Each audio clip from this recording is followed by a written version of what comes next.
Ali radhiyallahu anhu berkata, Nabi Shallallahu alaihi wasallam bersabda, kalian jangan berdusta atas namaku, maka sesungguhnya siapa yang dusta atas namaku pasti masuk neraka.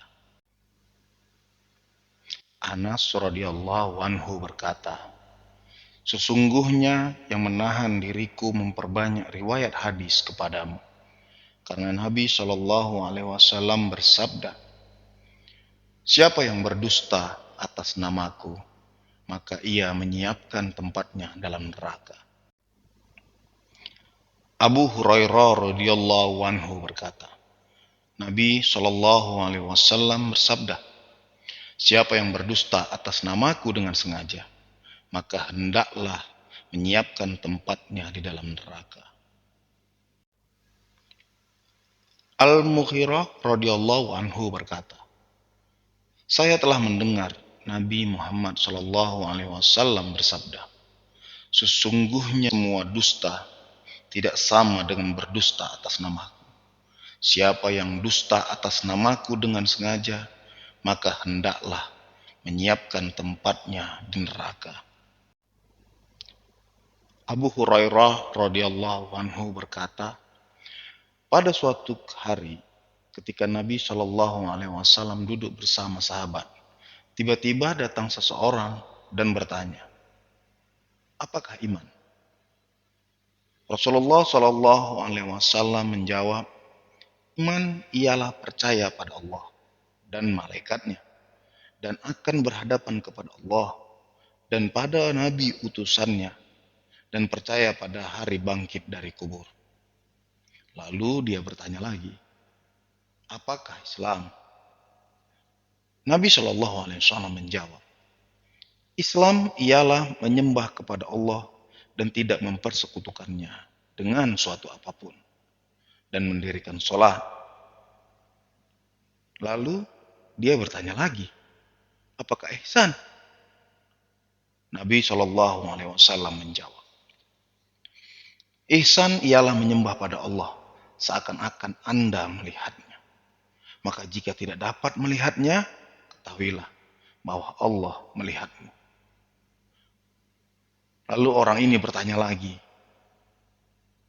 bilakah hari kiamat? Nabi Shallallahu alaihi wasallam menjawab, orang yang ditanya tidak lebih mengetahui daripada yang menanya. Tetapi saya memberitakan padamu beberapa syarat atau tanda-tanda akan tibanya hari kiamat.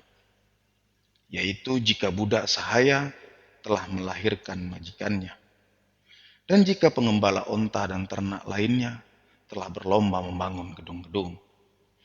Kiamat termasuk dalam 5 macam yang tidak dapat mengetahuinya kecuali Allah, seperti dalam ayat berikut. Sesungguhnya hanya Allah yang mengetahui bilakah hari kiamat, dan dia pula yang menurunkan hujan, dan mengetahui apa yang di dalam rahim ibu. Dan tiada seorang pun yang mengetahui apa yang akan terjadi esok hari.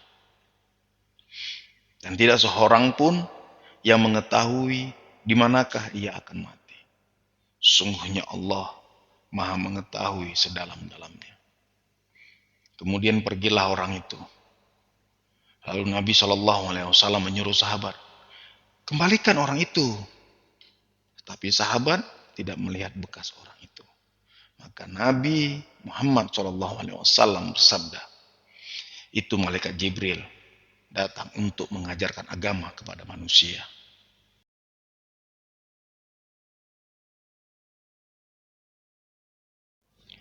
Tolhah bin Ubaidillah radhiyallahu anhu berkata, seseorang dari Najd datang kepada Nabi Shallallahu alaihi wasallam, sedang ia terurai rambutnya.